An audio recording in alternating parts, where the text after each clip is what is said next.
Good morning, people. I'm coming to you from the Natal Midlands today. It's a beautiful, cold, early morning up here. It's just a beautiful, beautiful place. Lovely to be here.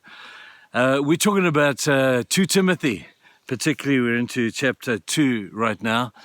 And we're looking at the different pictures that Paul gives to us of what the Christian life is all about.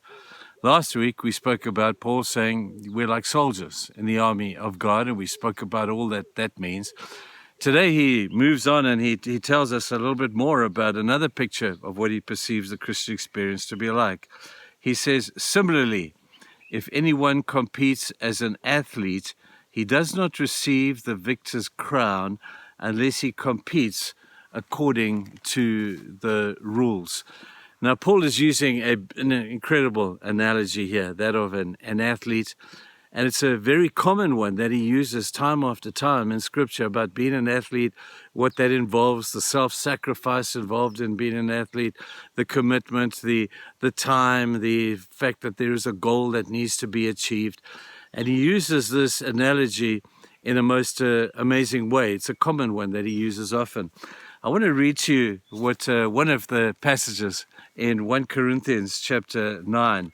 And he says this. Do you not know that in a race all the runners run, but only one gets the prize? Run in such a way as to get the prize. Everyone who competes in the games goes into strict training. They do not get it, they do it to get a crown that will not last, but we do it to get a crown that will last forever. Therefore, I do not run like a man running aimlessly.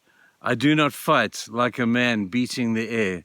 No, I beat my body and make it my slave, so that after I have preached to others, I myself may not be disqualified from the prize. Man, I've got to tell you, we could spend a lot of time in that particular verse, and maybe we will this coming week. But he starts off by simply saying, do you not know? Do you not know that in a race, all the runners run? This is like, he's trying to say to the people, he's saying, don't you understand? This is like Christian 101. This is Christianity for dummies. Do you not know these things? Don't you know that it's like a race, that in a race there's a whole bunch of stuff that you have to do? And he's using this analogy as the basics of what the Christian life is all about. Do you not know that we're in a race? Now, the interesting thing is in most of the passages that the implication is that the race is not a competitive race against other people. We're not running to beat other people because, man, there's no such way of doing that in the spiritual life. The race is against me. And he's talking about taking his flesh and putting it under subjection. He's talking about the fact that in order to run the prize, discipline, personal sacrifice is going to be involved. We're going to talk a little bit more about that. But today he talks about the crown. Everybody has to know why they're running a race in the first place. We don't just run for the sake of running. We don't just run because somebody told you to run the race. We don't become Christians and get into this race just so that we can join the happy crowd, singing songs and doing stuff. We do this because there is a crown that God has offered to each one of us. Paul talks about the crown of righteousness that we get on that day when we move from this life to the next. And he's saying if we could run with that goal, with that vision, with that picture of the eternal crown of righteousness and the eternal benefits of living a good Christian life down here on earth, man, we would run a completely different race. The problem is that we're so bound in this life by this earthly life. And we've said it so many times, have we not, that we tend to think that this life is all that there is.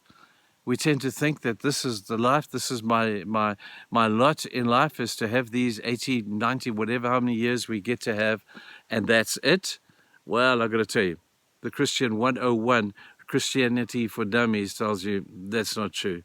In the context of eternity, this little life down here on earth is but a blink of an eye.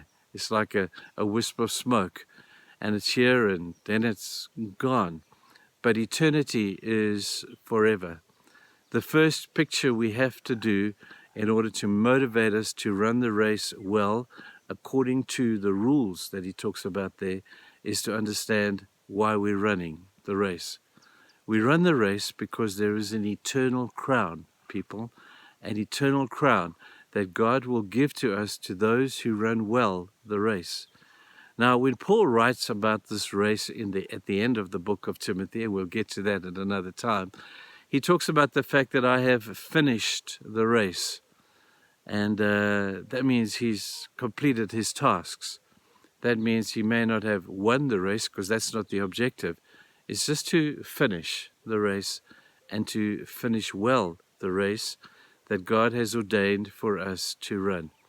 Now, you young people who may be watching this, and you older people who know young people, if you could tell them about this or send this to them, this is an important message, that you need to start the race now. Don't join the race when you're 60 years old, because the race will be very short for you then. But there's an opportunity for you now to start accumulating great wealth in heaven. Now, it's just a term. We don't know what that will look like, but we know it's true. We know that God says that those who run well the race, who finish well the race, will reap a great reward when they get to heaven one day. Now, the objective is to finish this race. It's very sad to see some people who kind of start the race. Oh, well, they think they've started the race, but the moment they start running, they get distracted, or they get moved on, or they get disappointed, and they think, man, I'm tired of this race. I'm going to move off and do something else. And the world around us, certainly in the church world around us, is full of people like that. So the test here is not the test on how fast you can run. The test is a test of time. Can you endure this race? It's a race full of challenges, but it's a race full of joy. And at the end of the day, man, there's a crown of righteousness waiting for you. If you could get that picture, it legitimizes everything that we're going to talk about this week. I hope you do that. See you later. Bye.